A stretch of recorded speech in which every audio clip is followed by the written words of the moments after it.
好，大家下午好。那么我们开始今天第3场的一个讨论。我们本环节的主题呢是气候变化背景下中拉农业贸易与森林保护。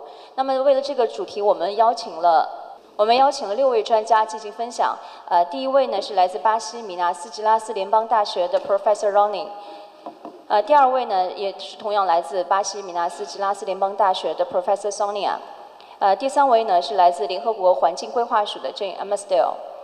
第4位呢是来自我们中国人民大学农业与农村发展学院的副教授王伟业。第5位呢是来自哥斯达黎加大学的教授 David Morovalde。第6位是来自中国人民大学哥斯达黎加孔子学院中方院长麦秋玲。那么我是中国人民大学习近平新时代中国特色社会主义思想研究院的副院长毕明阳。那么下面我们有请 Professor Ronnie 进行主题为可追溯体系在全球供应链中消除非法毁林及保障粮食安全的作用。Welcome. Boa tarde a todos. É um prazer estar aqui com vocês, né, e estar avançando nessa colaboração já tão frutífera com a Universidade de Renmin e várias outras instituições chinesas que estão aqui presentes. Então, na minha fala hoje, eu achei melhor fazer uma apresentação oral, em vez de utilizar os slides, até para a gente poder ser um pouco mais rápido. Eu gostaria de enfatizar a enorme transformação que aconteceu na relação entre Brasil e China na última década, principalmente em relação à produção agropecuária. Na apresentação anterior, nós vimos no primeiro painel que eu estava presente, a Gisele da Embrapa mostrou de maneira muito interessante como é que foi a transformação da produção agropecuária do Brasil, que até a década de 90 era um importador de alimentos e se tornou um grande exportador de alimentos, por conta de toda uma transformação que houve, principalmente na agricultura e, em particular, na produção de soja, que é, na verdade, até mesmo uma espécie de uma cultura temperada, originária da China, e se tornou a principal cultura do Brasil, inclusive fazendo com que o Brasil tornasse agora recentemente o maior exportador do mundo, ultrapassando inclusive os Estados Unidos. E nós vimos também toda uma transformação acontecendo em outras commodities agrícolas, em particular a carne bovina. E isso fez com que, no primeiro momento, o Brasil se posicionasse como um importante fornecedor de proteína, seja animal e seja vegetal, que eu acho que esse é um primeiro ponto importante quando a gente trata da relação do Brasil no mercado internacional de alimentos. O Brasil ele não alimenta o mundo, ele fornece proteína para o mundo, que é algo diferente. É claro que é um produto rico, é um produto importante, é um produto, inclusive, importante para uma alimentação de uma classe média emergente, mas ele não é a base da alimentação dos países, não é a base da alimentação na China, não é a base da alimentação da Europa e nem de demais países. É claro que ele tem uma importância significativa, mas é importante qualificar que trata-se de um alimento que, de certa forma, de valor agregado, um alimento que, de certa forma, é um luxo. Você tem alimentação, que houve uma transição da alimentação, em particular na Europa, e depois na China. Eu me lembro, eu mudei para a Europa, onde eu fiz a minha formação na graduação e depois no mestrado e doutorado, e em 2001, o quilo da carne bovina era o mesmo preço do quilo do presunto cru de Parma. Era absurdamente caro e com uma qualidade muito ruim. Imagina, eu brasileiro, onde o Brasil é um dos países do mundo com maior consumo de carne bovina per capita, obviamente tive que me adaptar, ainda mais sendo estudante pobre. Isso significou que, em vez de consumir no almoço, numa refeição, 200 gramas de carne bovina, eu consumia 50 gramas de presunto cru, que também não é ruim. Isso era a realidade das pessoas. Não se consumia em carne em volumes maiores, e tanto é que quando eu vinha para o Brasil, eu lembro que até eu tinha uma readaptação até mesmo alimentar por conta disso durante as férias, me esbaldava. E, por outro lado, você tem, com o tempo, um aumento do consumo, inclusive, de carne bovina na Europa, onde, recentemente, eu pude notar numa viagem que eu fiz há uns anos atrás, que o preço da picanha no quilo no supermercado português era idêntico, fazendo a conversão do preço por quilo no supermercado brasileiro. Isso é fruto de uma integração das cadeias globais que não existia no início dos anos 2000, que foi se consolidar agora recentemente. E isso aconteceu também em particular com relação à China. Né? Agora eu tive a oportunidade de ficar uma semana, né, sendo hospedado pela Universidade de Renmin, né, e eu propus nessa semana, além de fazer o diálogo acadêmico, de ter a oportunidade de realizar uma série de entrevistas com acadêmicos e com representantes também do setor industrial, né, que são os importadores, principalmente de carne e de soja. E foi possível, ao dialogar com eles, perceber essas mudanças do ponto de vista chinês. Né? Em particular, uma professora, né, ao falarmos sobre as mudanças dos hábitos alimentares chineses, ela falou, olha, que a geração dela, né, que está ali por volta dos 40, 50 anos, eles não comiam, eles não são tão ligados à carne bovina, porque ela é vista como uma carne que é um pouco indigesta, que é um pouco forte, um pouco pesada. Né? Agora, aí estava na mesa, né, eu e mais uns 3 estudantes do professor, né, Liu Zhelong, né, e perguntamos para eles, e aí, qual que é a sua carne preferida? E todos foram unânimes, carne bovina. Então, está acontecendo uma mudança importante, né, dentro do próprio mercado global nesse sentido. E isso significou também que o Brasil passou a ser um exportador muito importante de soja e de carne. Né? Por quê? De soja, porque a soja é uma proteína vegetal importantíssima para ser o alimento, principalmente, né, principalmente de suínos e bovinos, e que permitiu a redução do custo da carne através da alimentação desses animais, principalmente na Europa, né, e depois na China. Né, e a própria exportação de carne diretamente. Tanto é que, se você for ver, o Brasil, em 2014, ele tinha uma produção de cerca de 86 milhões de toneladas de soja, dos quais cerca de metade disso era exportado, um pouco menos da metade disso era exportado. Né? Nós estamos falando agora em 2023, né, nós chegamos a 150 milhões de toneladas, é quase o dobro, né, da produção de soja que aconteceu só uma década antes, sendo que disso, imagina, dos 120 milhões, né, que são produzidos, quase 100 milhões são exportados. Então, na verdade, o consumo interno de soja no Brasil diminuiu, porque se eu produzia 80 e exportava 40, então eu consumo localmente 40. Né? E agora não, eu consumo localmente 25 e exporto 100. Né? E com relação à carne aconteceu a mesma coisa. O Brasil, ele tinha uma produção de carne que, na verdade, ficou mais ou menos estável, ao contrário da soja, que aumentou muito significativamente. Né? Ela sempre teve ali por volta dos 9, 10 milhões de toneladas ano de carne, sendo que a diferença foi as exportações. Há 10 anos atrás, o Brasil exportava cerca de 1,4 milhões de toneladas. Esse ano, esse último ano, 2023, né, o ano anterior, na verdade, chegou a quase dobrar esse valor, a 2,3 milhões de toneladas. Enquanto isso, o consumo per capita do brasileiro caiu. O brasileiro consumia per capita cerca de 38 quilos de carne por ano, está consumindo 27 quilos de carne por ano. Até porque, comparativamente, a carne ficou cara para o brasileiro. Né? As pessoas passaram a substituir carne por mais frango, frango por mais ovos, né? E você vê, inclusive, né, algo que aconteceu principalmente a partir de 2018 até 2022, que inclusive foi um momento onde as exportações para a China deram uma intensificada muito grande e que foi um momento, inclusive, de aumento da fome no Brasil, enquanto agora começou a se reverter, né, parcialmente com as ações do novo governo, mas você vê claramente que, ao você integrar o mercado nacional com o mercado global, né, isso também tem efeitos locais. E isso tem efeitos locais também com relação ao próprio uso da terra, porque se a demanda e o consumo de alimentos no Brasil está diminuindo, qual que é a função da abertura de áreas adicionais que antes eram floresta e que agora tem uso agrícola e agropecuário? É para produzir carne, é para produzir soja para exportação. Não é para produzir carne e soja para alimentar o brasileiro e reduzir o custo alimentar do brasileiro e reduzir, inclusive, né, e dar mais segurança alimentar internamente. né? E é uma demanda que, historicamente, até por volta de 2010, era puxada pela União Europeia, né, que era o principal destino das exportações brasileiras, e depois houve uma transição cada vez maior na direção da China, né? E isso, inclusive, com efeitos de longo prazo, que afetam a própria necessidade, a própria segurança alimentar, inclusive daqueles que estão consumindo esses alimentos, né, importando.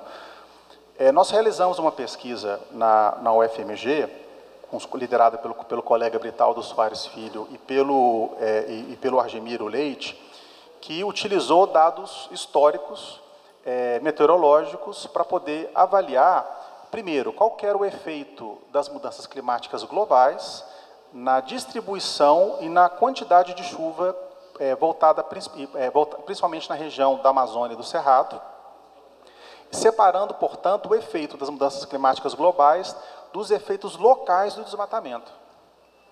E o que nós descobrimos? Que localmente, separando e isolando o efeito das mudanças climáticas, ou seja, olhando somente para os efeitos das mudanças climáticas regionais por conta do desmatamento, nós já tivemos nas regiões com mais de 50% de perda de vegetação nativa, uma redução de 1 mês na estação chuvosa e uma redução muito significativa também na quantidade de chuva. Isso significa que você começa a ter mais dificuldade de produzir a mesma quantidade de alimento. E aí, com base nesse dado observado entre 99 e 2019, foi feita uma análise, uma projeção. O que vai acontecer se o Brasil continuar com um ritmo acelerado de desmatamento? Né? A conclusão é, aqueles que desmatarem localmente vão ficar cerca de 20 bilhões de dólares, valor presente líquido, olhando a região ali do sul do bioma Amazônia, mais ricos. Então, aquele que concretamente no seu imóvel que desmatar, ele vai ter uma renda adicional, mas você vai ter uma perda regional para a coletividade por conta do desmatamento de 180 bilhões de dólares valor presente líquido. Ou seja, o desmatamento hoje já chegou num ponto onde, em vez de você aumentar a produção de maneira global, você está diminuindo a produção de maneira global porque você reduz a produtividade de todo o território, né? Isso nos coloca numa posição muito importante nesse diálogo entre Brasil e China, porque a China ela tem um mérito muito grande, que inclusive nós brasileiros temos muito que aprender com eles. Eles pensam a longo prazo, né? E nós temos que pensar o que vai ser do Brasil, não na próxima safra, não no próximo contrato, mas daqui a 20 anos, mas daqui a 40 anos, mas daqui a 50 anos. Né? O Brasil vai ser um país que vai estar com uma produtividade decadente, com solos pobres, sem chuva, que é o nosso principal asset, por conta de um ganho de curto prazo, de uma especulação fundiária, e para poder atender e produzir carne barata para o mundo, ou seja, não é para alimentar o mundo, é para vender o filé mignon para o mundo, ou nós vamos estar focando em vododutos de mais valor agregado, em parcerias que são de fato duradouras, e duradouras para ambos os lados. Hoje, a carne barata na China, brasileira, está se tornando um problema para os produtores chineses, para os pecuaristas chineses. Né? Você tem empresas importantes na China, pecuaristas importantes, principalmente em regiões pobres da China, que estão indo à falência porque carne importada está tão barata que começou a ser um problema também para eles. Ou seja, começa então a necessidade de você ter sim uma reflexão de longo prazo. E eu acho que nós temos aqui uma importância estratégica em fomentar esse diálogo baseado na ciência, pensando no compartilhamento de um futuro comum, uma civilização compartilhada, né, e verde para todos. Muito obrigado. Okay, thank you, Professor Ronnie. 下面欢迎 Professor Sonia. Muito boa tarde.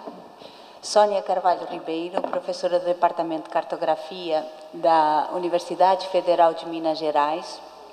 Hoje eu vou querer partilhar com vocês o trabalho que a gente vem desenvolvendo, pensando qual o papel que as espécies nativas do Brasil, um dos países mais biodiversos do mundo, ela tem atualmente e poderá ter no futuro para a erradicação da pobreza. uma das metas dos objetivos da ONU, e que nos coloca, então, a grande questão: como é que nós vamos integrar o uso da biodiversidade e, ao mesmo tempo, gerar renda, permitindo qualidade ambiental e bem-estar humano para os povos e comunidades tradicionais que manejam essas espécies nativas e essa biodiversidade brasileira.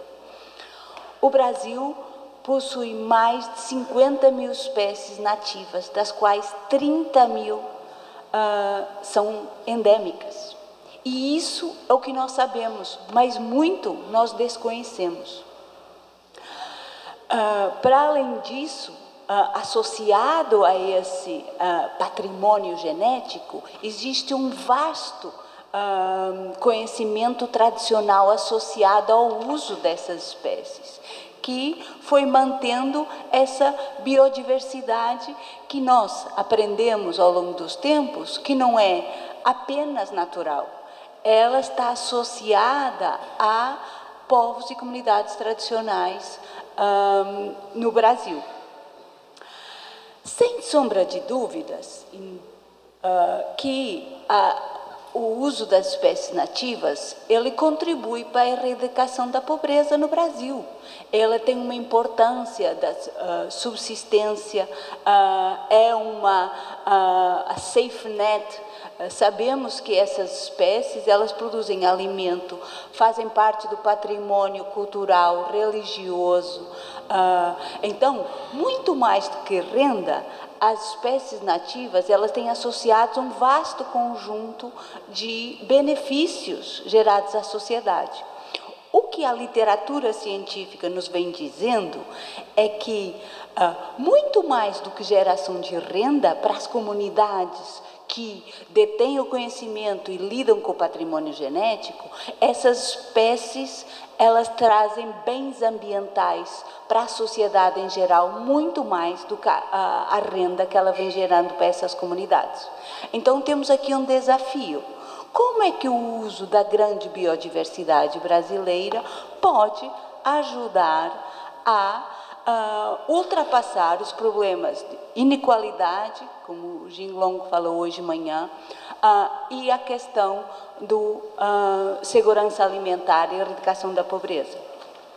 Um dos grandes problemas é que nós não conseguimos ainda, com toda a tecnologia disponível, saber mapear toda essa, onde está essa biodiversidade, qual é a renda que ela gera, onde e como é que esse uso se distribui num país com dimensões continentais como o Brasil.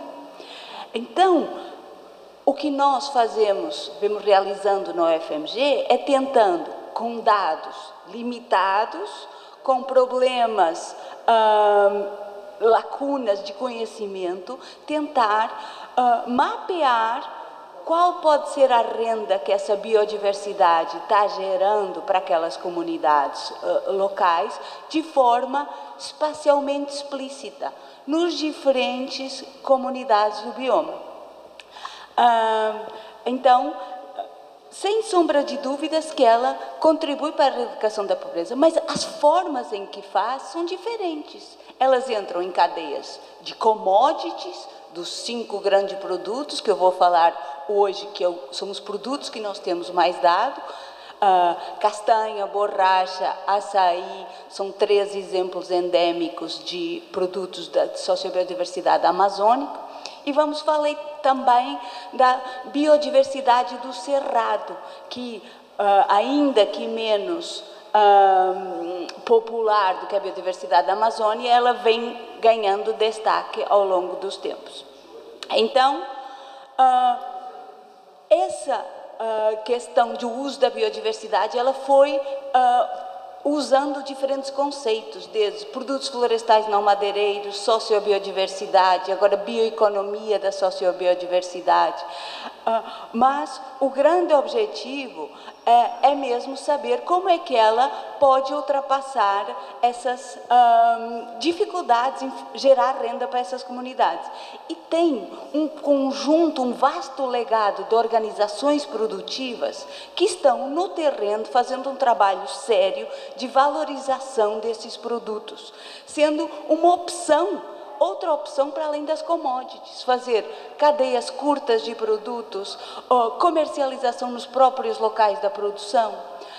Então, são vários mecanismos, mas a minha opinião é que todos são muito válidos. Tem locais onde as commodities resolvem os problemas?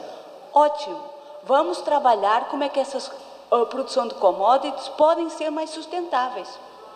E tem outros exemplos de mercado que são mais apropriados para os seus contextos. O grande objetivo é como é que a gente consegue juntar um grande potencial produtivo, organizações envolvidas, grassroots do local e trabalhar em conjunto para que isso aconteça. Acerca de dados disponíveis, o Instituto Brasileiro de Geografia e Estatística, o IBGE, ele reporta dados de 33 produtos florestais não madeireiros de forma regular. Mas, em políticas, como a política de garantia de preços mínimos da CONAB, 17 produtos são subvencionados.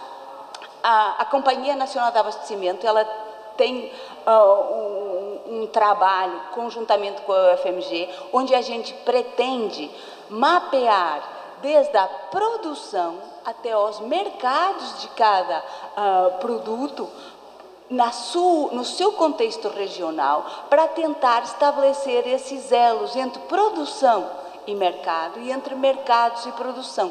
Fazendo isso, a gente consegue ter uma visão mais integradora das especificidades dessas cadeias. Então, o trabalho que a gente vem desenvolvendo na UFMG é tentar espacializar, quer seja a produtividade dessas espécies, quer seja os preços e os custos, para no final usar uma formulazinha matemática, a quantidade produzida vezes o preço, menos os custos de coleta e de transporte, para tentar espacializar essas rendas. Por quê?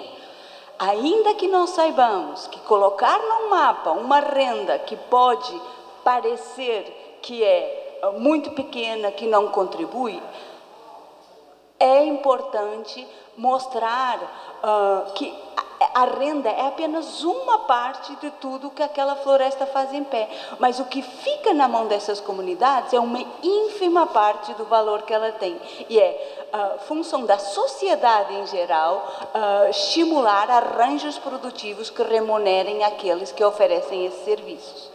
Então, com base num conjunto de variáveis ecológicas, altura do dossel, solos, clima e temperatura, a gente estima a produtividade. E depois vamos nos locais falar com os ribeirinhos, com os coletores de castanha, com as quebradeiras de coco de babaçu, e vamos entender o sistema produtivo para ir tentar mapear os seus custos. Porque toda a gente fala em preços, mas ninguém fala nos custos que a coleta envolve. Então, tem o seu custo diário, tem o custo de transporte, que em áreas remotas são custos avultados. Falando só em preço, não contabiliza o esforço e o material que é empenhado por essas comunidades extrativistas. Para, no final, calcular a renda. Esses modelos nos permitem brincar, pensar em diferentes cenários de preços e de custos que a gente avalia qual é o preço em que determinada área passa a ser recompensar a exploração daquele recurso. É o exemplo desse mapa, onde temos castanha com subsídio, borracha com subsídio e sem subsídio, e nos permite dizer para Conab, o produto financiador, qual o preço em que poderá alargar a área de produção. Mas essas cadeias, elas dão uma visão fragmentada. As pessoas trabalham em diferentes produtos ao mesmo tempo. A gente, analisando uma cadeia, está tendo uma parte. Porque as pessoas, elas trabalham na castanha, na borracha, num ciclo anual que se complementa. Então, o que a gente tem é que juntar as diferentes camadas e para estimar essa renda. Depois, muito importante, é aqui que eu quero mostrar para vocês, mais importante ainda é engajar esses mercados e responsabilizá-los e trazê-los para pensar na sustentabilidade dessas espécies. Nesse trabalho aqui que nós realizamos, a gente foi minerar os dados, os códigos de mercado, e o que a gente viu é que é muito difícil rastrear essas espécies. A maior parte, elas estão incluídas em códigos que englobam muita coisa. E o que a gente viu mais? Que a rentabilidade, o dinheiro que está ficando nos municípios em áreas diferentes onde essa biodiversidade origina. Por quê? Porque os exportadores, eles estão em outros locais de onde a biodiversidade está. Então, ainda que a ciência consiga mapear onde estão as espécies, quais são as empresas que trabalham, para onde os produtos são exportados, nós não estamos conseguindo, e aqui a China, no caso do açaí, mas também no caso da borracha e da castanha, é um mercado de grande importância, e podemos trabalhar juntos para pensar a sustentabilidade do sistema dessas commodities, mas também de outro tipo de cadeias produtivas. Aqui eu mostro para vocês, é o mesmo caso da Amazônia, é o mesmo caso do Cerrado. Existem, o produto emblemático de Minas Gerais é o pequi, o buriti, a China é o maior mercado desses produtos globalmente. Vamos pensar numa civilização ecológica onde consumidores e produtores trabalham em conjunto para criar produções mais sustentáveis? Então, o que é que nós temos que fazer? Sem sombra de dúvidas que o uso das espécies nativas contribui para a erradicação da pobreza, mas podia contribuir muito mais. E só conseguimos contribuir mais se nós formos capazes de criar inteligência territorial para fazer essa gestão. Então, temos que ir além de pensar em cadeias únicas, elas são fragmentadas, elas não nos dizem, temos que pensar no modo de vida multifuncional dessas comunidades tradicionais, que ao longo do ano vão compondo o seu calendário. Temos que engajar a produção e os mercados. Não tem jeito de pensar em produção e pensar mercado separadamente. E depois, temos que fazer cumprir acordos internacionais, como o Protocolo de Nagoya, a Lei da Biodiversidade, que faz com que os usuários, as empresas, eles repartam os benefícios a quem de direito para que sejam voltados a melhorar os sistemas produtivos, que nós sabemos que muitas vezes são precários em termos de tecnologia e requer investimento para fazer uma atualização produtiva. Então, só conseguimos, pensando em multifuncionalidade dos modos de vida, engajar mercados e produtores, responsabilizando-os nas cadeias e fazendo cumprir, tirar do papel o Protocolo de Nagoya, a repartição de benefícios e a Lei da Biodiversidade brasileira. Meu muito obrigada. Okay, thank you, Professor Sonia. 下面我们有请 Jane Aniston 为我们带来主题为亚马逊保护区生物多样性价值链的多重效益。有请。Bom, boa tarde a todas e todos. Obrigado aqui pelo convite. acho que eu já me apresentei aqui de manhã, é esse aqui. Eu sou Jayvan Amistel, sou consultor no Programa das Nações Unidas para o Meio Ambiente. Minha formação inicial é em agronomia, né? Então, quando eu comecei a faculdade lá nos idos dos anos 2000, a gente aprendia nas aulas como desmatar, como passar uma ferramenta, uma corrente que era grudada entre 2 tratores e passava arrastando e derrubando as árvores, né? E na época houve o boom da soja, né? Então todos os professores se sentiam muito corretos, né, em indicar a gente a reproduzir, né, esse modo de desenvolvimento. Eu fiz parte de um coletivo, de um grupo de estudos que caminhou em outra direção. Eu lembro que na época vinham chacotas, né, brincadeiras aí da parte dos professores, chamando a gente de verdinhos e sustentabilidade. Então é muito interessante ver, né, que 20 anos passados, né, isso tem mudado, né, e participar aqui de uma discussão novamente numa universidade pública é fundamental, porque é onde se gestam, né, essas transformações, né? Desde 2020 eu tenho então atuado no Programa das Nações Unidas para o Meio Ambiente, e a gente tem desde 2023 começado esse trabalho dando suporte ao governo brasileiro nas políticas de bioeconomia. Então vou dialogar bastante aqui com a professora Sônia. E esse apoio, né, enquanto uma agência das Nações Unidas, a gente gera conhecimento e evidências e traduz isso para o mundo da política pública, né? Então, um pouco do que a gente viu na parte da manhã, no colega da COP, que trazia ali, né, os cenários e como isso foi transformado. Então, no âmbito da bioeconomia, a gente tem auxiliado, né, nessas políticas que estão surgindo, como a Estratégia Nacional de Bioeconomia, todas as discussões ano passado que foram feitas no âmbito da presidência do Brasil no G20, né, num grupo específico. E em muitas dessas discussões de bioeconomia, nós percebemos que, muitas vezes, os atores, né, reais dessa bioeconomia, que permitem que hoje a gente fale de bioeconomia, não estavam participando, não estavam sentados na mesa, né? Então, a gente, olhando, né, principalmente para os povos indígenas e povos e comunidades tradicionais, a gente preparou esse estudo.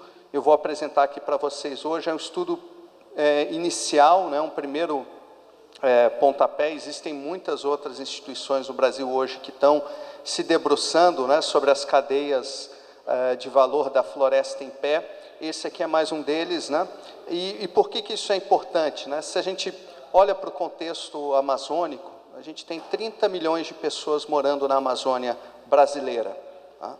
Se não me engano, acho que é 40 milhões a região panamazônica.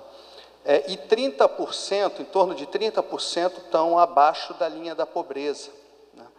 E a gente tem visto nos anos que se sucedem as atividades ilegais e degradadoras ganhando um grande destaque, né, nesses territórios e aumentando a pressão, principalmente das áreas protegidas, né? Então, o Brasil ele tem um sistema nacional de unidades de conservação que foi construído ao longo dos anos para segurar a fronteira agrícola, né? E a gente tem visto nesses últimos anos as atividades ilegais prosperando, inclusive dentro dessas unidades de conservação. E uma desses tipos de unidades, né, as reservas extrativistas, né, elas são, a gente chama uma jabuticaba, né, uma fruta que só existe aqui no Brasil, né? São uma invenção, né, do tecido social brasileiro e tem a sua origem no movimento dos seringueiros, capitaneada pelo Chico Mendes aí na década de 80 e 90, e que a partir dos anos 2000 o Estado, né, reconheceu essas áreas, né? Então, o Chico Mendes ele tem aquela frase célebre dele, né? Ele fala assim: no início eu pensei que eu estava lutando para salvar as seringueiras, né? Depois eu entendi que eu estava lutando para salvar a Amazônia. E, por fim, eu entendi que eu estava lutando para salvar a humanidade, né? Então, assim, de uma pessoa que nasceu, né, nesses ermos do Brasil, né, um seringueiro, e ganhou uma projeção nacional, se tornou um ícone do ambientalismo, né, brasileiro, e tem essa expressão, né, de conseguir transformar os territórios, né, de povos e comunidades tradicionais serem reconhecidos pelo Estado, né? Então, diante desses desafios atuais, a gente conduziu esse estudo, né, nessa região. Aqui a foto do Chico Mendes, para quem não conhece, numa reserva extrativista do Médio Juruá, que foi fundada em 1997, como fruto desse movimento dos seringueiros, também de muita articulação da igreja, de organizações do território, né, as grassroots, que a professora Sônia mencionou. E essa RESEX, essa área protegida, ela é de uso coletivo, de uso sustentável, né? Então, é permitido as atividades sustentáveis dentro dela, né? Então, eu vou passar aqui rápido, né? Não vou fazer uma apresentação aqui de todos os detalhes da pesquisa, né? Mas a gente começou olhando para o universo de áreas de RESEX no Brasil, né? Então, são todas essas aqui que a gente vê no mapa, e entendendo como estava a conservação dentro e no entorno dessas RESEX, né? Então, a gente olhou para a taxa de desmatamento, né? Olhamos também para a situação fundiária dentro e fora dessas RESEX. Isso é muito importante, porque hoje acontece, né, sobreposições com áreas privadas, né? E também muita grilagem, também a pressão de ocupação, né, nesses territórios, né? E a gente conseguiu, para cada um desses clusters, né, cada um desses grupos de RESEX, entender qual que era a vulnerabilidade, né, dessas áreas em relação a esses três aspectos, né? Então, a gente vê algumas dessas áreas, elas tiveram uma taxa de desmatamento galopante, né, a partir de 2018, né, 2019, né?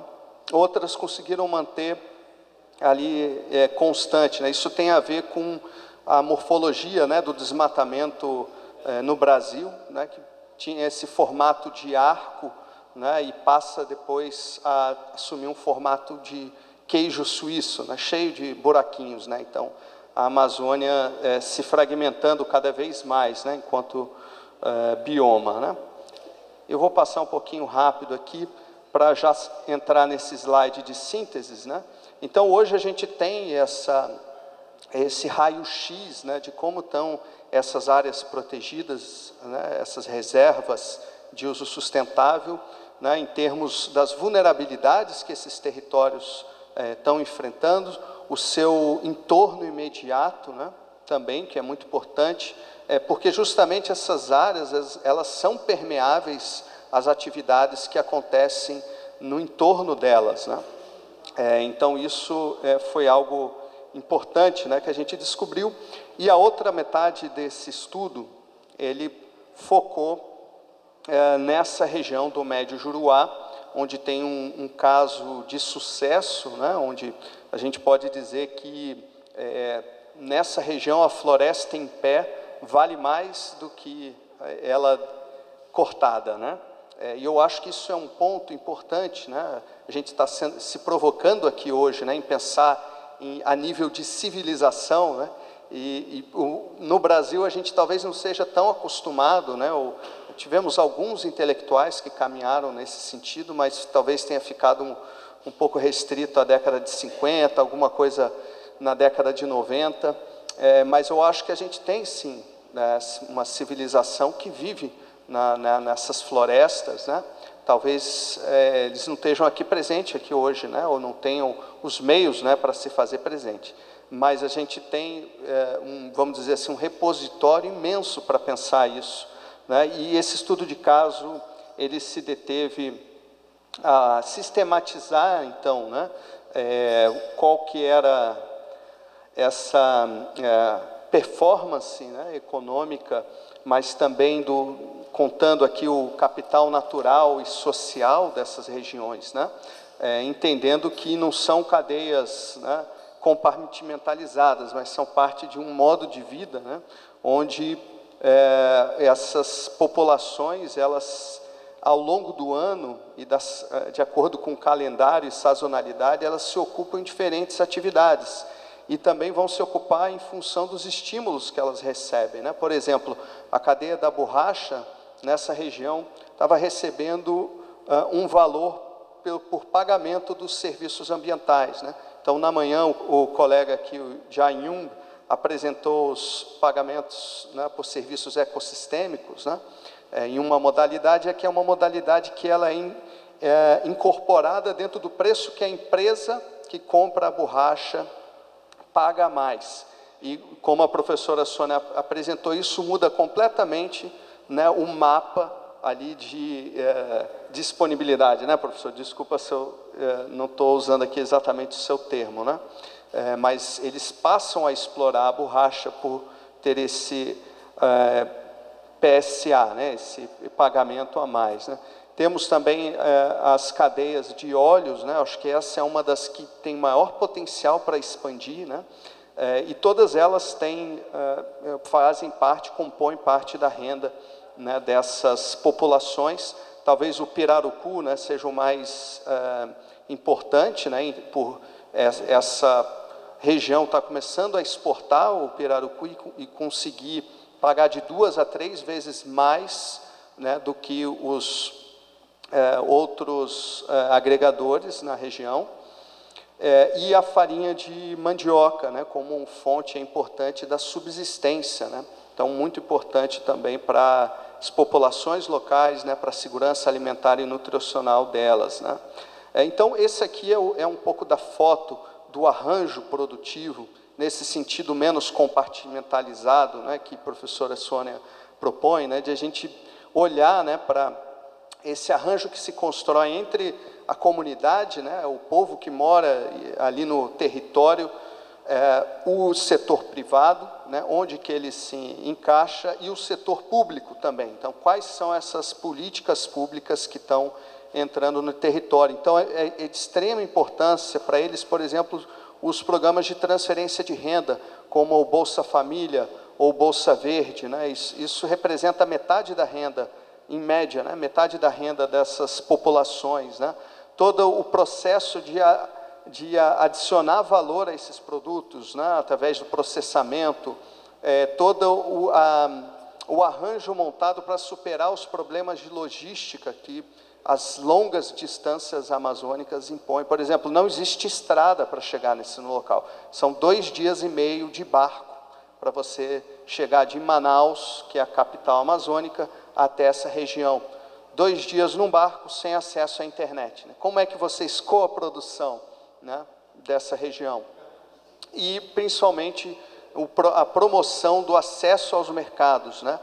Então, um ponto de venda em Manaus, né, a grande metrópole amazônica, a importância das compras públicas, né, pelo PAA e PENAI, o preço mínimo que a professora Sônia mencionou aqui, que é a PGPM Bio, e esses esquemas de pagamentos por serviços ambientais, né, e os fundos de repartição de benefícios, né, isso também a gente verificou lá. Então, é um arranjo, pessoal, complexo, né, e precisa ser montado, e são anos, né, tem um histórico desde a década de 70, né, que essa região foi organizando suas cadeias, né, e hoje eles chegam ao ponto, por exemplo, de conseguir, com o lucro que a cadeia do pirarucu e outros produtos produzem, conseguir ter acesso à energia elétrica, né? Então, é uma dificuldade imensa, né, dessas populações. Você, por meios convencionais, você não consegue levar energia elétrica para lá, né? Então, eles estão investindo em células fotovoltaicas, provavelmente produzidas na China, né, para abastecer as câmeras frias e poderem resfriar o pirarucu e, com isso, exportar, né? Então, é isso, gente. Eu teria mais coisas aqui para falar, mas eu queria terminar dizendo aqui da importância dessas políticas públicas que estão novamente voltando no território, que vão de proteção social, transferência de renda, mas passam por assistência técnica, acesso, né, ao conhecimento sempre em relação ao conhecimento tradicional ali existente, o acesso ao crédito para conseguir superar as barreiras da logística, né, acesso ao mercado e, por último, os pagamentos por serviços ambientais, né, que é fundamental lembrar, né, que quando a gente consome, né, uma proteína advinda da castanha de uma região como essa, é diferente da proteína da soja que o professor Raoni mencionou. A gente está consumindo uma proteína que é rica em serviços ecossistêmicos, que são importantes para o Brasil, mas também para o mundo todo. A gente sabe, tem estudos hoje que mostram o que seria do mundo sem a Amazônia, né? Já teríamos rompido a barreira de 1,5 grau, né, há muito tempo sem a Amazônia, né? Então, essa importância desse serviço a nível global que essas áreas prestam para o mundo, né? Então, com isso eu finalizo aqui a minha explanação. Obrigado aí pela oportunidade, fico aberto aqui para perguntas e comentários. OK， thank you, Mr. Thank you。好，下面我们有请王伟业教授为我们带来中国生物多样性保护治理的实践与启示。大家好，今天非常高兴呢，有机会能够跟大家分享一些关于中国的生物多样性保护的治理和做法。我是来自中国人民大学农业与农村发展学院的王伟业。从我们学院这个名称，大家也可以看出来，它关注于一些农业经济、农村发展相关的问题。那我自己本人呢，是关注于保护地和国家公园这个方向以及它的治理问题。这张图呢，大家可能很多人都很熟悉这样的一个故事啊，它就是在讲中国迅速的一个经济发展。然后下一张图呢 ，I'm sorry, why is do it automatically？ 我们在讲但是另外一个故事呢，可能大家不是特别熟悉，但就是关于中国对生态的一些保护问题。从这张图呢，我们可以看到，在湖南省，它其实经过10年就能够有一个非常不同的一个土地利用的变化。那么在中国呢，中国从1993年它加入了这个 CBD 之后，它从94年可以开始，大家看右侧这张图，从94年开始，无论是它的自然保护地的面积，还是说它保护地的数量，都有一个迅速的发展。所以从1993年到现在呢，中国的保护地它占中国国土面积的从6.8%增长至了18%。下面这张图呢，就是向大家展示中国现在所有的保护地，这些保护地它们在哪里，以及它是什么样子的类型。其中呢，我们可以看到，比如说绿色的部分，深绿色的部分呢，它就是中国的自然保护区。然后还有像紫色的部分，紫色的部分就是中国的国家公园。其实，在2016年之前，中国是没有国家公园的。我们是从2016年开始逐步建立中国的国家公园。现在呢，全中国有5个国家公园。那么目标是最后发展到大概有50个左右的国家公园。其他各种颜色的点儿，大家可以看到，它是一些不同类型的公园，比如说像沙漠公园、地质公园，还有森林公园、湿地公园，所有的这些最终构成了中国的保护地体系。那么在这个中国的保护地当中呢，其实也存在很多问题，跟刚才这先生讲的是一样的。比如说，我们第一个就是土地产权的问题，它就是说，我们其实有一些土地，它是由当地的村庄或者说是社区拥有的。那么，当我们想要去进行这些土地的保护的时候，就面临着很多的问题。比如说，当地人到底是否愿意去为了保护而牺牲掉一定的经济发展？那么第二个问题呢，就是往往依赖于这些自然资源的地区，它都是一些经济发展比较落后的地区，比如说一些山区或者比较遥远的地方。第三个呢，就是当地政府的一些地方保护主义，它的意思就是说，当地政府呢，它总是更有动力去发展经济，去发展 GDP。相反呢，他们对于生态保护经常是没有足够动力的。第4个问题啊，就是一个关于我们比较破碎化的治理的这样一个问题。我给大家举一个例子，大家这个图上呢看到的这个动物啊，它叫做蓝马鸡，它其实是中国的一种2级国家保护动物，它喜欢生活在大概海拔3、4千米秦岭和甘肃一带。然后这个蓝马鸡呢，它经常呢，我们可以看到它就是比较悠闲的在这个农田上。但是在过去中国的保护地治理的这种体系当中，如果这个蓝马鸡出现在农田上，那么它的管理部门就应该是中国的农业部门。如果说这些蓝马鸡呢，它往后走，走到了后面的森林里，这个时候它的管理部门呢就变成了林业部门。如果说前面有一条河，这个蓝马鸡走到了河里面，那么这个时候它管理它的部门可能就又变成了中国的水利部门。如果说这个地方旁边有个海，那么管理它的部门就会变成了海洋部门。所以我们经常会开玩笑说9个部门管不了1只鸡。那么面临这个问题呢，就是我们治理破碎化的问题。在2018年的时候，中国的进行了一个整个机制的改革，然后就把所有的保护地，就是这种不管这个你到底原来是隶属于海洋部门、农业部门还是环保部门，最终把管理保护地的这个功能全部都归属到了国家林草局。也就是说，现在无论这只蓝马鸡出现在哪儿，最终是应该管理它的部门都是国家林草局，它是最后负责任的这个部门。我们还想知道说，解决了这个问题，我们也想看一下中国的这些保护区到底管理的怎么样。那么从这张图，我们是根据这个艾尤森一个关于这个保护地这个有效性的框架来看，包括从它的保护地的设计，一直到说它的怎么样去进行管理，以及最后的结果。依据这个框架呢，我们做了一个研究，就是在中国的整个黄河流域，黄河应该是也是水量非常大的一条河，虽然很难跟亚马逊去比哈，但是它是中国的第2长的这个河，在世界上也是非常有名。这个我给大家看到这个上面蓝色整个这个区域啊，它其实是黄河流域。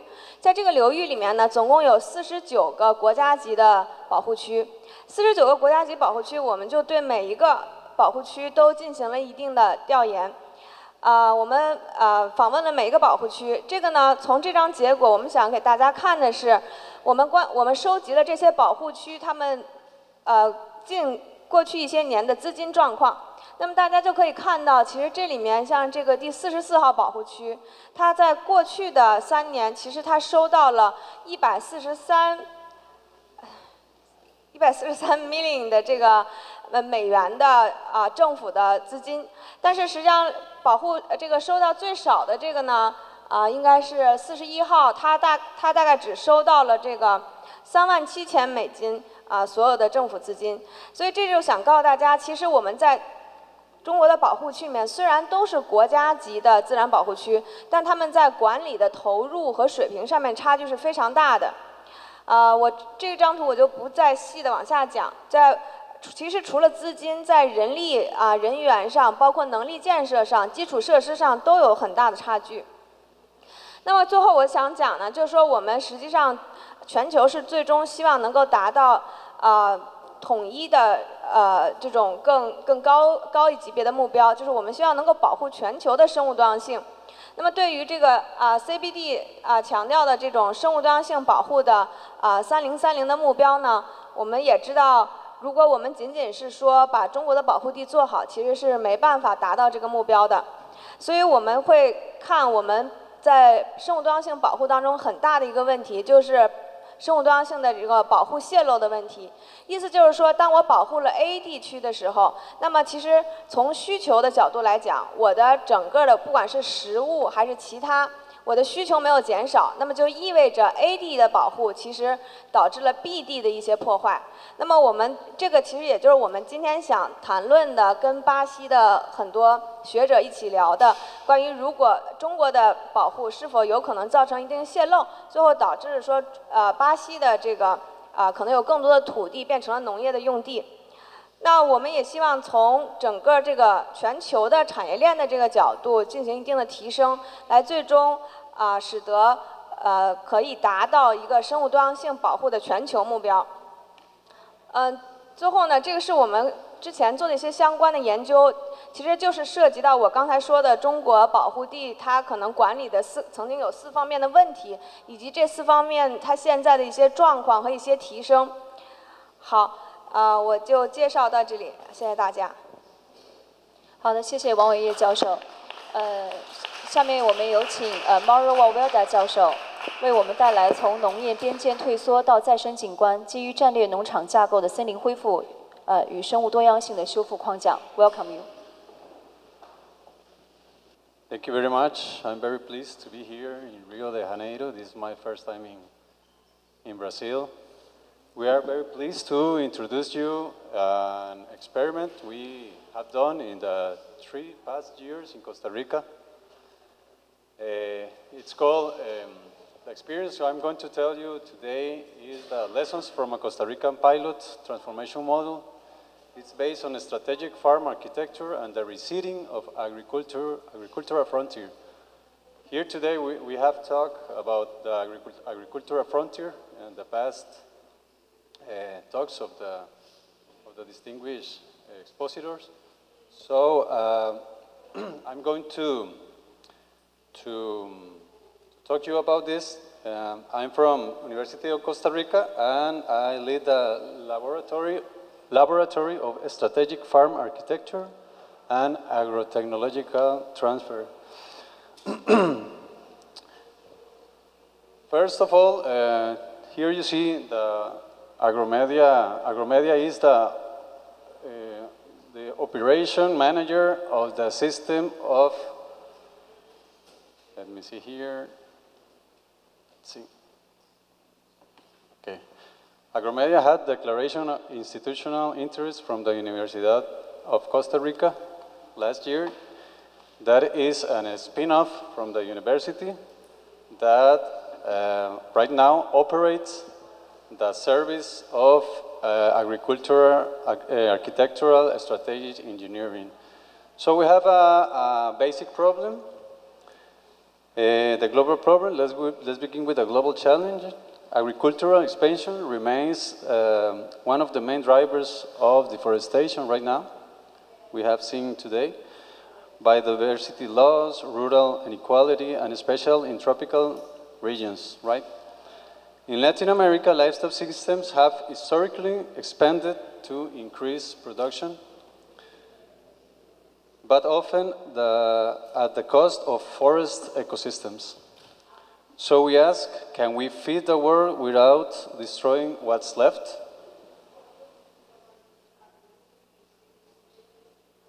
The Costa Rican solution is how we face the problem. We developed a methodology in Costa Rica called Arquitectura Estratégica en Finca, or in English, Strategic Farm Architecture. This development bases on that agricultural transference is not a viability agritech. It's not a viability agritech problem.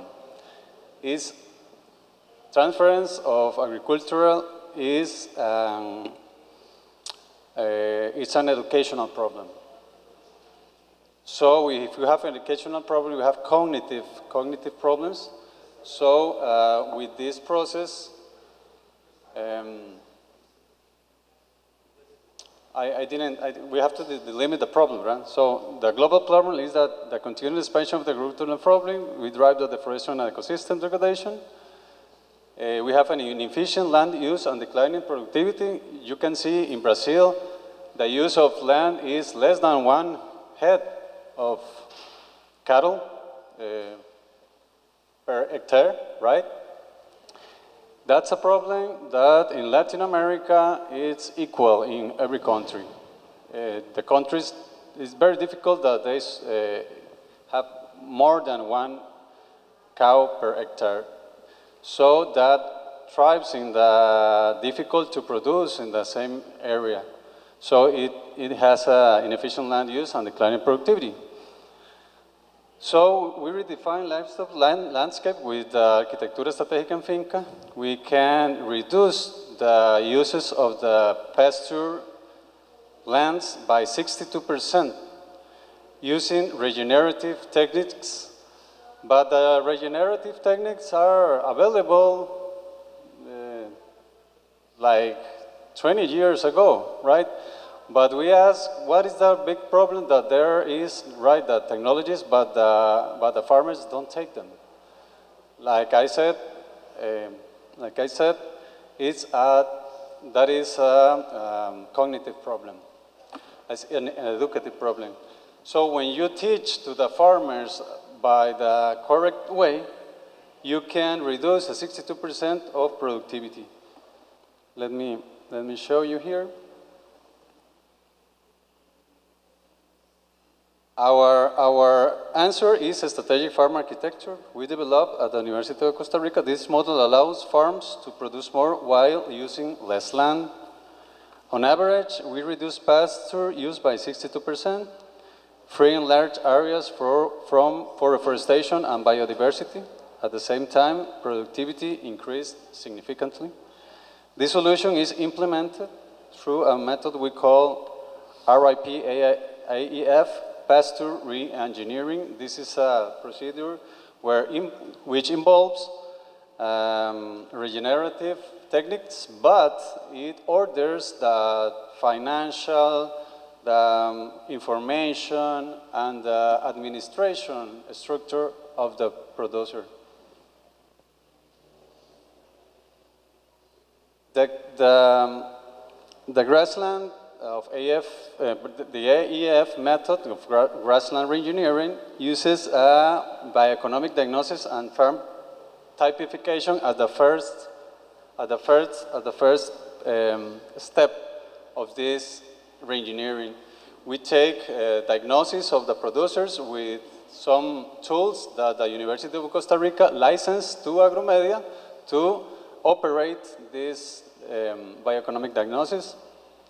Then in the participatory design and digital mapping, there is where the farmer take place to this cognitive process that we discovered, a process that in 15 days, the farm and the farmer and its workers can transform totally the way they manage the farm. That permits the special reconfiguration on each paddock rotation, and it allows the mathematical modeling and ecological forecasting, because our farms can produce now in 1/4 of the previous available areas to produce meat. So they can produce in like 25 or 30% of the previous areas. So we have new projects available to develop in Costa Rica, because we know that the producers can do this in a less space. Let's see some numbers. Stocking rates increased from 0.85 as an average of all the farms to 3.8 cows per hectare. The forage biodiversity tripled in a lapse of 3 months. Soil health and water infiltration improved like 25%. Many producers stopped relying on external forage like hay or silage even during droughts. That means that they don't have to make silage or buy when they have problems with the summer, right? Operational costs dropped and income stability increased, and all of this with an implementation cost $12 per hectare. This is, these are the topics that I mentioned.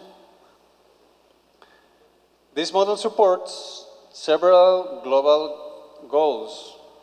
It contributes to sustainable development goals, zero hunger, climate action, Climate action, life on land, it reduces methane and deforestation, it creates resilience, and it does so with measurable, replicable, and science-based results.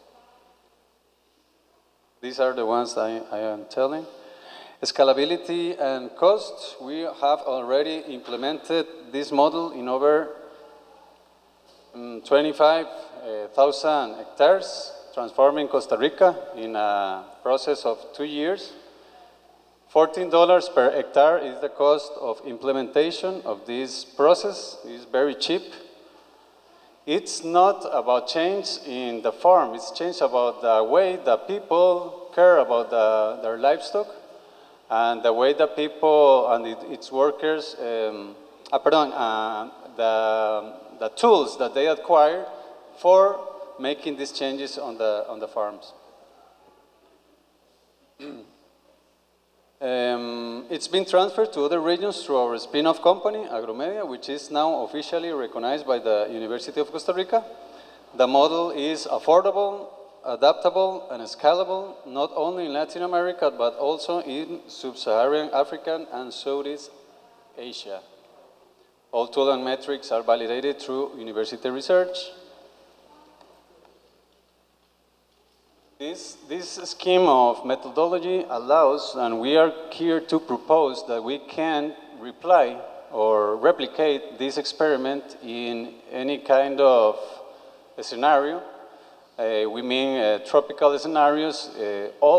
We have 75 farms right now in Costa Rica. All of them, the animals respond, the people respond, and the farm responds because of the techniques of farming when they don't use more fertilizer, they don't use more crop killers, right now, crop killers in Spanish, and they don't use more ivermectins or bug killers to the animals. That allows the regeneration of the soil, that allows this to produce the enough quantity of a forage that the animal needs. So this is a very quickly presentation. This is an invitation to talk later, to talk tomorrow, right? There is many details about our presentation, but I prefer to talk about it later. This is a big project that allows now to redefine the way that we want to regenerate our lands, and it's replicable in other countries. So this is an invitation. Let's reverse the frontier. Let's regenerate. Strategic farm architecture is more than a method. It's a movement for transforming land, people, and policy. Let's make the transformation in your country too. And it's a pleasure to be here in Brazil showing these results. Thank you very much.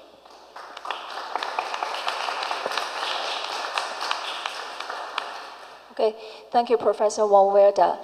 下面我们有请这个麦秋玲院长为我们带来南美一体化的模式选择。好，谢谢。Good afternoon. Thank you very much for the invitation to present in this conference. My theme today is the model choice of the integration of South America. South America has walked quite a long way in regionalization. Mercosur has been established for more than 3 decades. The bloc has constructed itself into a custom union, even though incomplete, with partial freedoms in the movements of goods, capital, labor, and services. It also created a convergence fund, which have been operating for nearly 20 years to reduce the bloc's asymmetries. Within the framework of UNAMSUR, the initiative of the integration of South America's regional infrastructure was designed in early 2000s. And the bioceanic corridor had been under construction for a decade. However, South American integration process has been facing a complex dilemma these days. UNAMSUR has been in a state of suspension, while MECOSUR has achieved little progress in recent years and encounter a tension between the need to deepen integration and the need to pursue individual trade agreements with countries outside the bloc. From the beginning, MECOSUR founders intended to replicate the European economic models. For the European single market have been considered as the most successful and most developed economic regionalization sample. In the past decades, the success of the ASEAN model, or commonly referred as the ASEAN way, which is characterized by an open and flexible, inclusive approach to regional cooperation, also had caught much attention. So this study will be conducted from a comparative approach to analyze the features of the integration of these three blocks. Based on the comparison, it will explore a discussion on how South American nations should choose its own model of integration. The EU model focuses on an internal integration and characterizes supranational governance. The following are the features of the EU. I will not go to detail of them. And UNAMSUR, with a strong cooperative bias, is not committed to any specific regional integration process, nor does it fit into any traditional economic integration based on free chain. MECOSUR used the European Economic Model, Community as a model to create a common market. Only this organization maintained an intergovernmental nature. This table shows a comparison between EU and MECOSUR. Just one very important element to highlight regarding the portions of intra-block chain to the total export trade of the bloc. EU in the past more than 3 decades, EU has been around 60%. And MECOSUR has been around only 15%. Scholars attribute to the stagnation in the process of South American integration to various sectors. For instance, internal disagreements, economic disparities, difficulties in integrating into global value chain, political polarization, economic instability within the member states, and a relatively low level of intra-bloc trade compared to EU, as well as lack of policy coordination. And I would like to add another factors to this regard. That's the crucial role of paymaster. Germany and France were often referred as the engines of EU, especially Germany as the largest contributor to the EU budget. When EU encountered a potential Greek exit from the Eurozone due to the country's debt crisis in early 2010, Germany, as the major contributor to the bailout plan for Greece, would likely face increased financial burdens and potential political instability as a result. But against strong national disagreement, Germany chose to support EU's decision to bail out Greece. This solution of Greece's crisis has enhanced EU's resilience profoundly. Those more member states, they feel safe with EU covering their back. Brazil accounts for around 70% of the GDP of Mercosur and around 50% of UNAMSUR. Brazilians' leadership is crucial to the integration of the region. During the 1999 to 2001 crisis of Mercosur, Brazil's decision to devalue its currency against the expectations of other member states in the bloc shows that Brazil was not ready to balance between national interest and the bloc interest.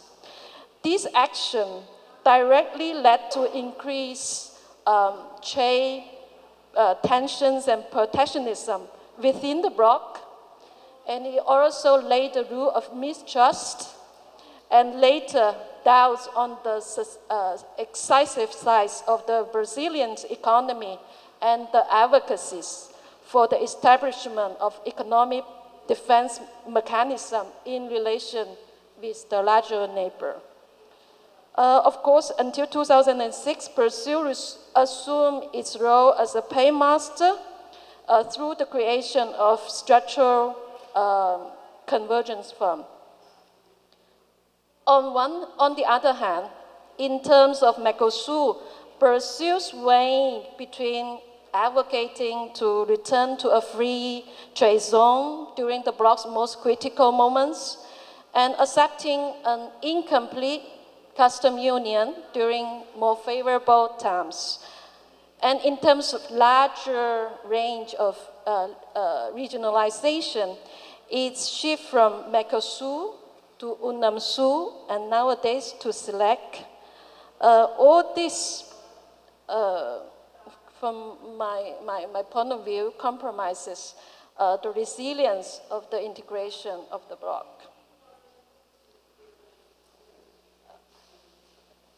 ASEAN was created in 1967. It has been mainly a political and security organization until 2022, when ASEAN Free Trade Area Agreement was signed.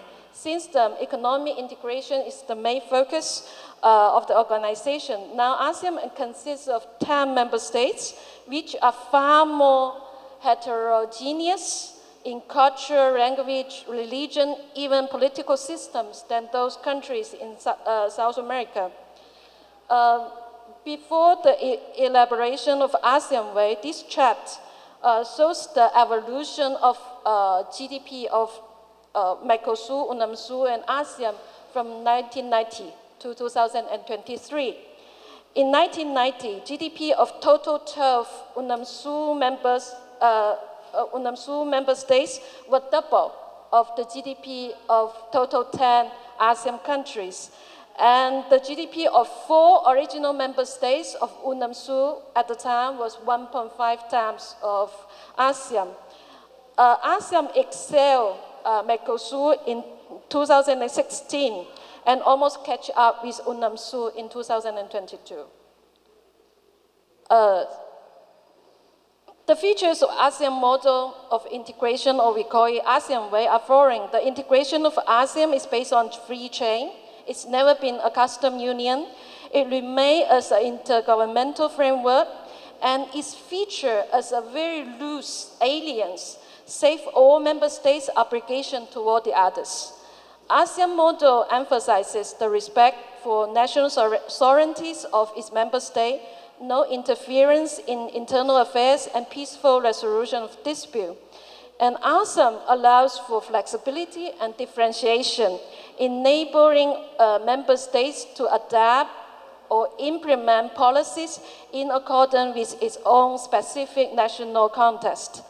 ASEAN's multi-speed integration refers to a flexible approach where member countries can move forward with certain agreements on initiative at different paces. That follows a deeper integration among some members, while at the same time accommodating those who might need more time to catch up. ASEAN's approach to regionalism is characterized by open regionalism, which means integrating economy within the bloc, at the same time maintaining an open trade and investment relationship with countries outside of the region. This approach aims to foster both regional cooperation and global economic engagement, avoiding pitfalls of inward-looking protectionism. ASEAN Way has brought ASEAN a great success in international insertion and highly productive outcome. The following is a comparison of the partnership of Mercosur and ASEAN. Mercosur has agreements with several Latin American countries, Egypt, Israel, India, and countries of South America. This PPT is old because 2 days ago, UNAMSUR signed free trade agreement with 4 European countries, Norway, Iceland, Switzerland, and Liechtenstein. Its free trade agreement with EU, which was finalized by the end of last year, is waiting to be approved. In 2023, the top 5 trading partners of Mercosur were China, EU, US, Chile, and Vietnam. ASEAN has its well-known ASEAN Plus mechanism and has signed agreement, free trade treaties with China, South Korea, Japan, Australia, New Zealand, and India. It also maintained a comprehensive strategic partnership with the United States. In 2023, ASEAN's top trading partners were China, the United States, EU, Japan, and South Korea. As an intergovernmental mechanism, the Summit of the Head of States is the highest policymaking body both for Mercosur and ASEAN. The following is a comparison of the most recent summits of these 2 organizations in 2024. We can see that apart from 5 associate Latin American members, only 1 partner, European Union, attended the Mercosur Summit. In the case of ASEAN, 10 partners, apart from the mentions, even Russia, Canada, and UN joined the summit. 3 communique and 1 declaration with EU were issued in the summit of Mercosur. Within the framework of ASEAN Summit, took place 10 additional summits. The numbers we can see indicate the continuity, a key characteristics of ASEAN. And the ASEAN Summits has produced 24 internal declarations and guidelines, as well as 12 joint statements with partners. ASEAN countries were well known for the export-oriented economic growth model, for which the features of open regionalism serve just so well. We can see from this chart the export volume of ASEAN has been much greater than UNAMSUR and Mercosur. In 2023, ASEAN export volume was more than 4 times of Mercosur and 2.6 times of UNAMSUR.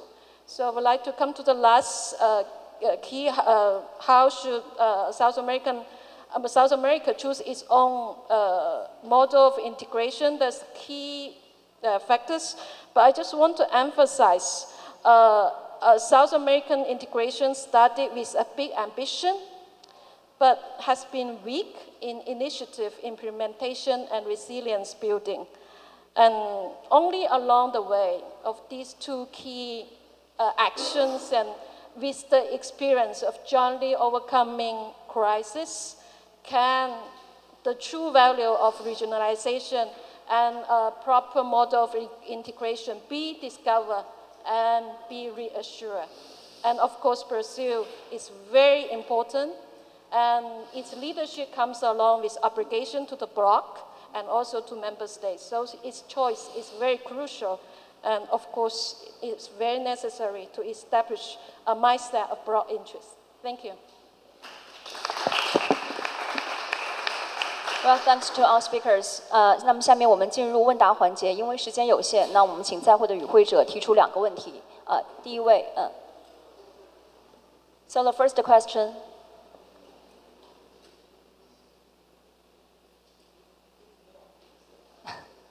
Okay. Okay. This one.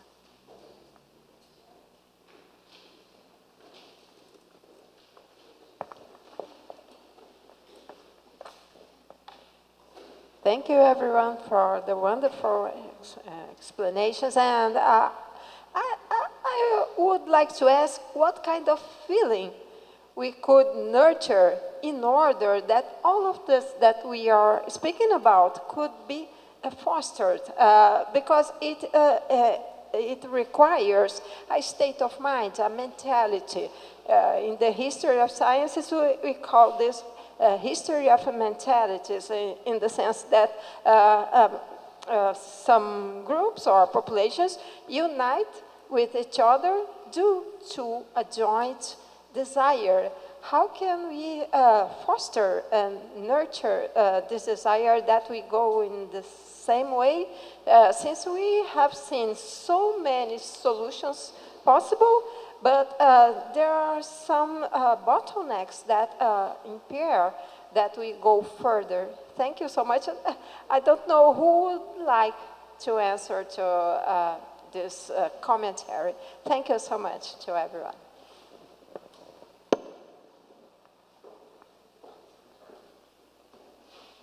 Yes, thank you. I have a question for you, please. Can you just explain to us, taking into consideration the 2 economic blocs here, the major ones, the Mercosur and the Asian? You said something very interesting. Mercosur seems to be easier to deal with inside because all the countries have similar origins and, population, demographics, and so forth, which is not the case of Asian. But in regards to all we have seen here this day, all day long, in the morning, right now in the afternoon, all the environmental issues, all the ESG, which one you think it deals with this on a larger scale within the bloc in a better way? Mercosur or Asian, and why is it so? Which one of these 2 blocs you think deals with all the ESG issues that we've been talking about, all the ESG, environmental, sustainability, and governance? Okay, and why is it so? Thank you.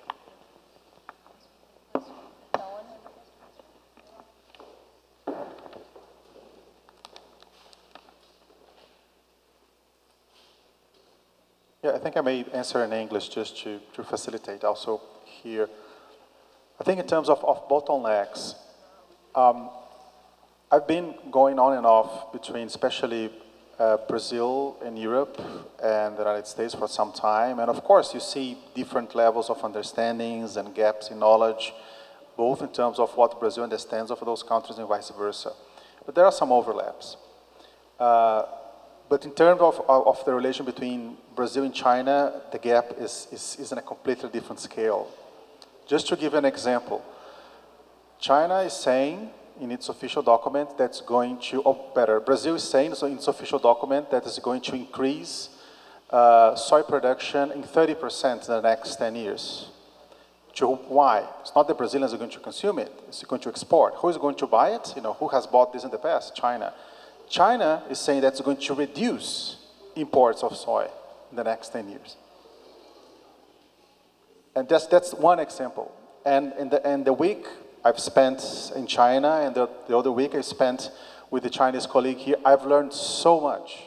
So I think there is indeed a knowledge bottleneck here and which really emphasize the importance of the work we're doing here to close that gap, and then from there to have this learning opportunity from both sides. Next question.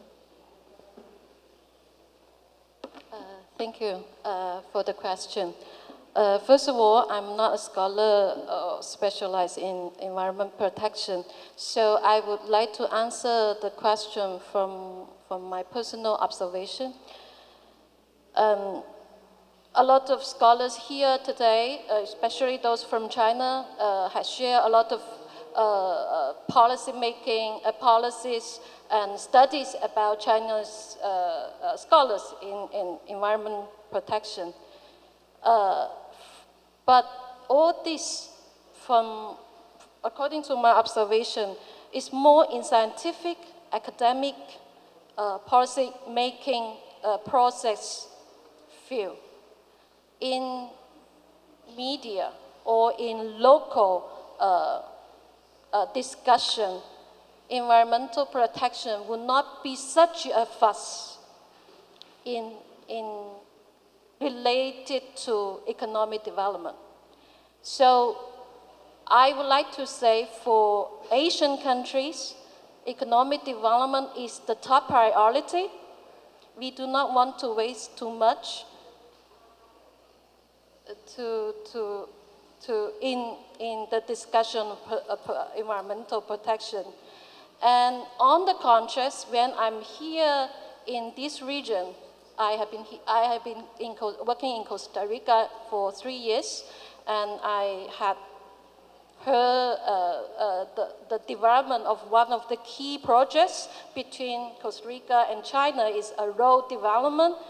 It takes more than now 15 years, it hasn't been completed. Of course, land property is one very important issue because it's obviously private right. But environment protection is also another very key element when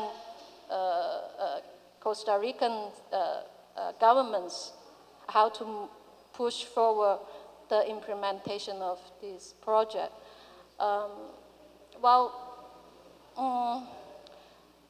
It's a matter of choice. What is the top priority? If for this region, the top priority or economic development should balance, very importantly, environmental protection. Of course, you have a lot of reason to do that. But for Asian countries, now, from my point, economic development is the key issue. But China has been doing quite great in environmental protection, right? So I think along the way of economic development, a lot of other related issues can be solved in quite reasonable and scientific way. Thank you. Okay, let's have our for this session. Let's have a break. After 5 minutes, please turn back for next session.